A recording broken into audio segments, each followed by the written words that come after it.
Bonjour, donc c'est Estelle. Donc là vous êtes sur le site de la petite ferme de Chameil. Donc là c'est là où il y a toutes les buttes pour l'expérimentation donc des graines que après on récolte pour les prochains semis de l'année d'après. Donc on fait tout sur butte, paillé et on laisse pousser un peu ce qui veut venir une année sur l'autre. Alors là on est dans la serre, donc c'est là principalement où sont tous les produits qu'on vend sur le marché. Parce que ici on est quand même à 900 mètres d'altitude, donc du coup c'est sous serre les premiers légumes. Donc on fait des associations de légumes, donc c'est tout sur butte aussi avec une couverture végétale. Alors l'utilité du paillage dans la permaculture, ça permet de garder un sol couvert en permanence. C'est-à-dire qu'on a un sol qui reste humide, qui reste en plus à une bonne température. Et du coup, nous, quand on veut réimplanter les cultures dessus, on a juste à pousser un petit peu notre herbe, chercher notre terre, implanter notre culture et venir recouvrir le tour de notre culture. Et ce qui fait que notre plante elle va se développer beaucoup mieux et on aura limité le temps de désherbage. Oui, ça c'est de la permaculture. Le concept c'est de jamais laisser le sol à nu. De faire une association de plantes.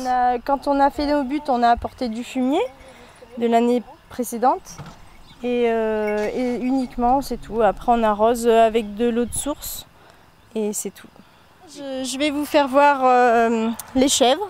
Donc on a choisi des chèvres parce que c'est des très bonnes débroussailleuses et un peu trop des fois, et aussi pour leur lait, déjà juste pour mes enfants et les petits chevrons.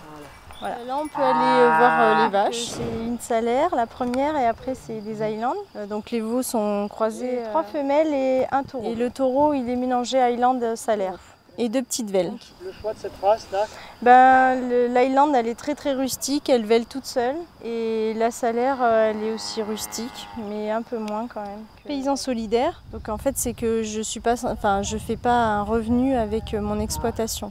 J'ai pas suffisamment de terre et pas suffisamment de bêtes pour en vivre. Oui, notre but c'est d'en vivre, mais après voilà, il faut qu'on... Vous fassiez la clientèle et que vous la fidélisiez, c'est ça? Oui, voilà, une vingtaine de personnes, mais qu'on valorise un maximum de produits sur la ferme. Donc nous, qu'on puisse être autonome niveau nourriture, mais aussi qu'on puisse en vendre une partie pour nous permettre de vivre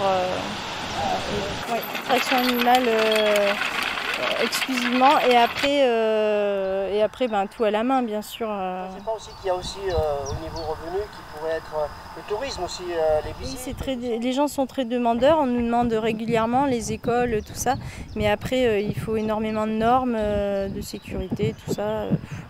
Et ça reviendrait extrêmement cher, quoi. Voilà, et est-ce que l'investissement sera rentable non, terme? Certainement pas. Certainement pas. Ouais. Après, je pense qu'il faut plus jouer sur chambre d'hôte. Alors là, on est toujours dans le pré, là. On met, donc là, c'est là où il y a toutes les volailles, les poules. Dans les poules, quand elles sont en liberté dans les prés, c'est qu'elles déparasitent pas mal les terrains. Et il y a donc mon chien qui surveille toute la nuit les poules contre le renard. Voilà. Et là c'est mes brebis qui se mettent au frais parce qu'elles ont très chaud. Et là-bas on a la petite Fleur, la chouchoute de Jérémy. Alors en fait je les mets là au début quand ils sont petits pour pas qu'ils se fassent prendre par les buses et on les rentre tous les soirs. Et après on les mettra avec les poules dans le grand champ. Elles pourront aller sur l'étang, tout ça. On ne met pas les canards parce que les canards mangent le poisson de l'étang. Oui. Alors ça c'est des coureurs indiens. Donc ils ont la réputation de manger les limaces. Donc c'est les jardiniers en permaculture qui les utilisent pour manger les limaces dans les buts. Parce que dès qu'on fait des buts, on attire énormément les limaces. Et donc ils ne mangent pas les légumes, mais ils mangent principalement les limaces et du grain après qu'on leur donne en complément. C'est important d'avoir un petit peu de tout. Et avant, ils avaient moins de soucis, moins de maladies parce que c'était pas de la monoculture, c'était pas de l'élevage intensif. La nature fait qu'elle cherche toujours à avoir l'équilibre.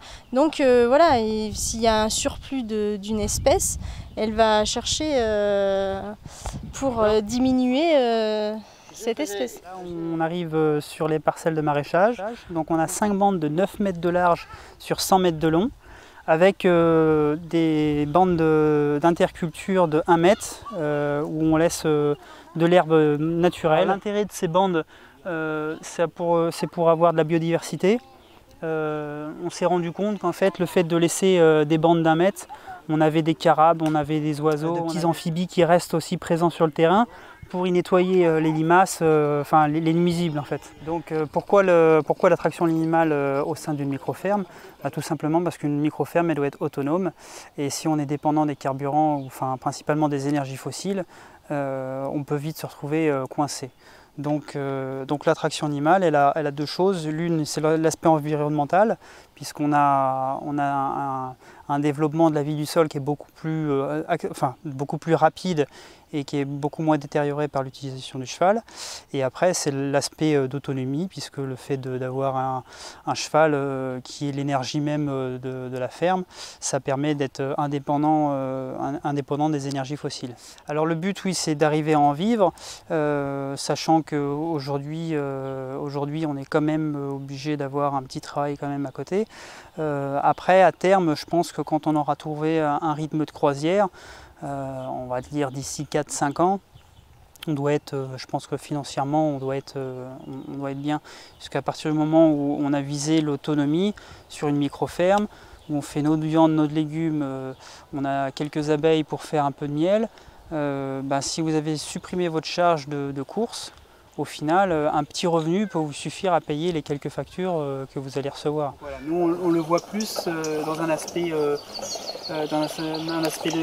d'autonomie, et puis aussi dans un aspect environnemental où on a 0 émission de carbone.